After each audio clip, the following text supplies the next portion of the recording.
ya. Nggak ada Katolik garis keras. Kami orang Katolik itu open minded. Open minded apa? Kami bisa menghormati agama lain. Silakan kamu jalankan agamamu. Saya sudah berkali-kali mengatakan di YouTube ini, seandainya di YouTube yang lain itu tidak pernah ada yang menyinggung tentang iman kekristenan dalam konteks ini umum, ya, tentang doktrin agama Kristiani dalam konteks umum, maka saya tidak akan menanggapi apa-apa. Justru saya sibuk memberi katekese. Katekese itu adalah pengajaran dari ajaran Katolik tanpa saya singgung agama lain. Tetapi saya melihat kesalahan-kesalahan, distorsi-distorsi dari video-video yang lain, maka saya tanggapi. Misalnya dari Menahem Ali, dari Donditan saya tanggapi. Ya karena ada suatu aksi, maka ada reaksi tanggapan.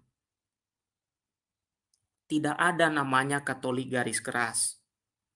Ini provokatif judulnya. Kami orang Katolik sangat menghargai, menghormati agama lain.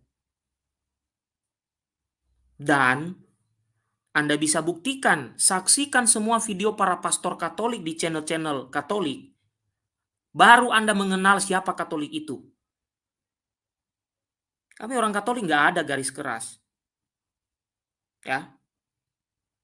Kalau ada yang mengatakan dirinya garis keras, itu bisa jadi bukan garis keras, tapi garis miring. Maksud saya adalah otaknya yang miring. Kalau ada orang Katolik yang mengatakan dirinya garis keras. Ya. Karena dokumen Konsili Vatikan kedua tentang hubungan kami dengan agama lain, Bapak Ibu, baik yang non-Kristen maupun yang non-Katolik, itu baik. Kami diajak untuk kerjasama, membangun peradaban dunia yang baik. Membangun dunia yang lebih baik, bukan memperkeruh, bukan merusak, bukan mengajak mari kita saling benci. Tidak ada seperti itu. Ya, dalam dokumen Konsili Vatikan kedua, itu jelas mengatur mengenai itu. Ya. Oke. Baik, Bapak Ibu, kita dengarkan video ini. Ya.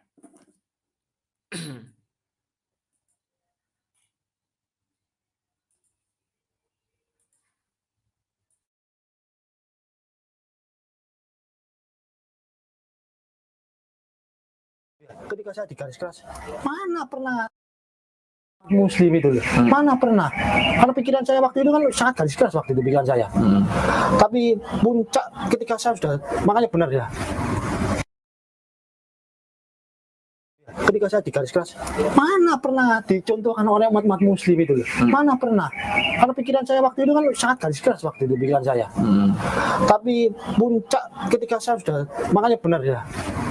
Mencintai sewajarnya, membenci sewajarnya. Kalau mencintai terlalu cinta, lama-lama akan benci. Kalau membenci terlalu benci, lama-lama akan cinta. Terjadi di saya, Pak. Jadi saya, kebenciannya seperti apa? Wah, benci banget saya. Saya lihat orang sholat itu benci, wah, tajir hati, suci, Pak. Sing saya awalnya benci Islam ya. Saya melihat persaudaraan Islam itu kuat sekali. Pertama kali saya lihat ya, dari orang ketemu kenal salaman, tersenyum gitu loh. Kayak nggak seperti yang stigma teroris tadi ini loh. Aku awalnya melihat Islam itu keras pasti gitu. Mengafir yang awalnya saya kenal oknum-oknum seperti ini kan ya. Saya ketika waktu itu mohon maaf ya, makanya Allah itu memang luar biasa memberikan hidayahnya itu. Yang awalnya saya diberi orang semacam itu, akhirnya saya diketemukan oleh orang yang persaudaraan ini kerat. Salaman, orang tersenyum ke saya, nggak tahu ya, mungkin mohon maaf ya, bukan rasis Pak ya, melihat saya kan Chinese, matanya sipit gitu ya kan, datang ke masjid, kok langka cara saya, orang-orang yang lihat saya itu tersenyum gitu loh, ada orang yang nyalami saya, bahkan nyalami terus malah megang pundak saya gitu loh, apa nih, kok gak seperti yang saya pikirkan gitu loh. Saya dari situ mulai berpikir, awalnya saya benci Islam ya, itu gak seperti yang tak kira. Kemudian saya ketika besoknya Sabtu ya, agak Minggu aku lupa, saya kembali ke komunitas saya yang benci Islam. Saya percaya nggak percaya, saya nggak Islam waktu itu. Saya ingat saya 2014 atau 15 waktu ya. Belum bersyahadat. Iya, belum syahadat sama sekali. Dan posisi saya masih membenci Islam. Tapi saya cuma karena satu itu tok lah ya. Tersentuh. Iya, tersentuh. Satu itu tok lah ya. Satu itu tok. Kemudian saya kembali ke komunitas saya. Biasa kan kongko-kongko biasa lah ngopi lah apa. Tapi tentang bahasanya tentang itu, tentang yang Islam inilah, agama Buddha inilah. Bukan Islam tok ya kita bahas ya. Semua agama. Aku mulai berpikir di situ. Aku berada di komunitas yang salah. Jadi ketika mereka ngomong Islam, aku tuh seakan-akan panas hati. Aku sempat berpikir, aku ini tidak Muslim. Aku awalnya membenci mereka. Kenapa ketika mereka membicarakan Islam yang seperti ini, aku ada perasaan marah. Aku ingin membuktikan ke mereka, Islam tidak seperti yang mereka kira. Jadi kasar kata ya, yang visi dan misi, yang kita kan harus punya tujuan ya Pak ya. Ketika nanti saya sudah bersyahadat, apalagi teman saya mayoritas Kristen Katolik ya toh. Yang pertama kali ingin saya antarkan mereka stigma Islam ini ke orang-orang non-Muslim yang seperti ini kan masih banyak ya Pak ya. Ingin saya benarkan, saya luruskan. Islam tidak seperti yang engkau kira.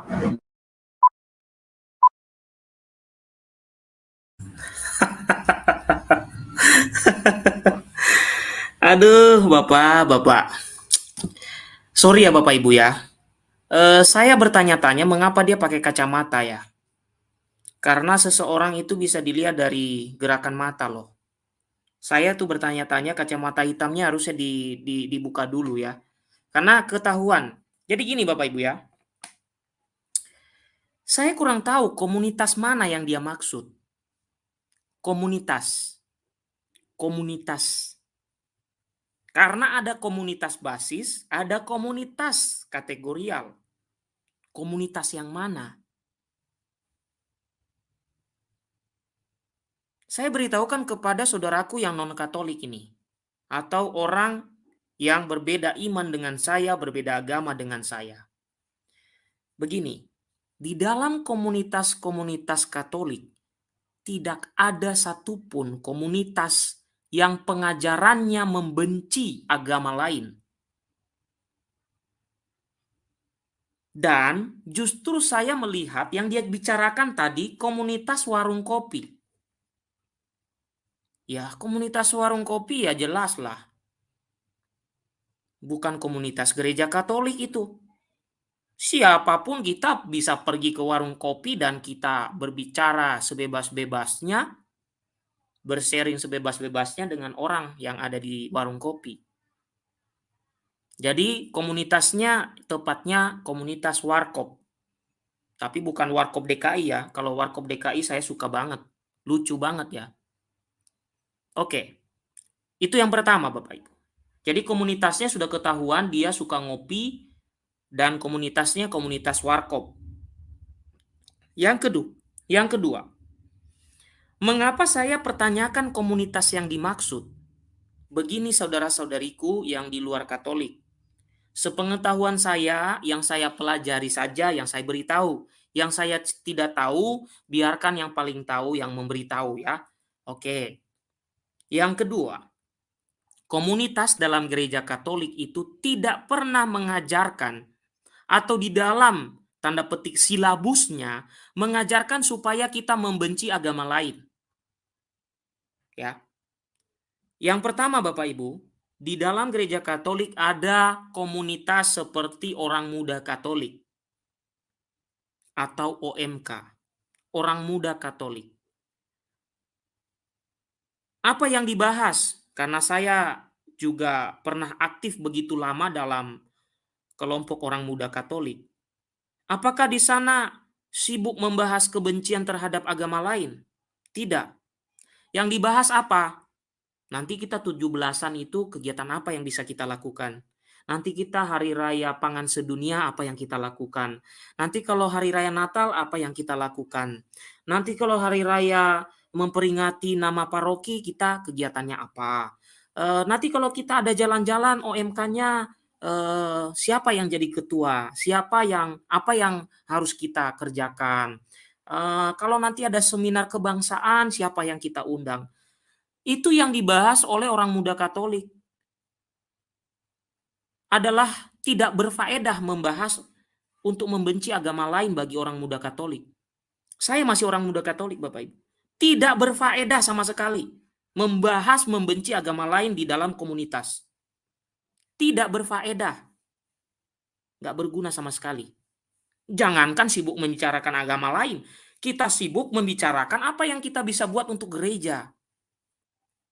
Misalnya hari raya Jumat Agung, hari Jumat Agung misalnya, ayo kita buat tablo, lalu kita rapat bersama-sama OMK. Ayo, kegiatan apa yang bisa kita buat?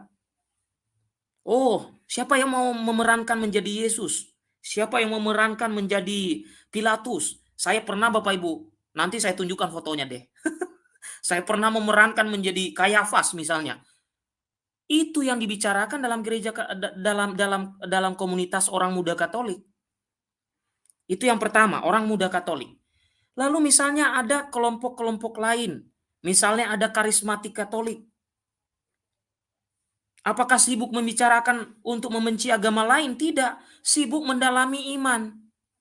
Makanya ada yang namanya dalam perkumpulan doa karismatik Katolik itu, mereka punya satu, ya tanda petik, sekolah ya.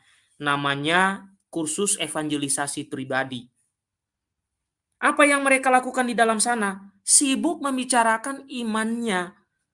Bukan sibuk membicarakan untuk membenci orang lain. Jadi Bapak Ibu, bagi orang Katolik itu terlalu tidak ada waktu untuk membenci orang lain loh. Hidup ini sangat singkat. Untuk apa membenci agama lain? Nggak ada untungnya sama sekali. Ini karismatik Katolik. Mereka sibuk apa? Misalnya di minggu-minggu tertentu mereka ada kegiatan, misalnya PDKK mereka sebutnya ya, persekutuan itu ya. Lalu mereka mengadakan ibadah, lalu mereka mendatangkan pembicara-pembicara. Apa yang dibahas? Iman Katolik. Kitab suci sendiri, nggak membahas kitab suci orang lain kok. Nggak seperti YouTuber-YouTuber yang saya lihat itu sibuk membahas agama orang lain. Enggak.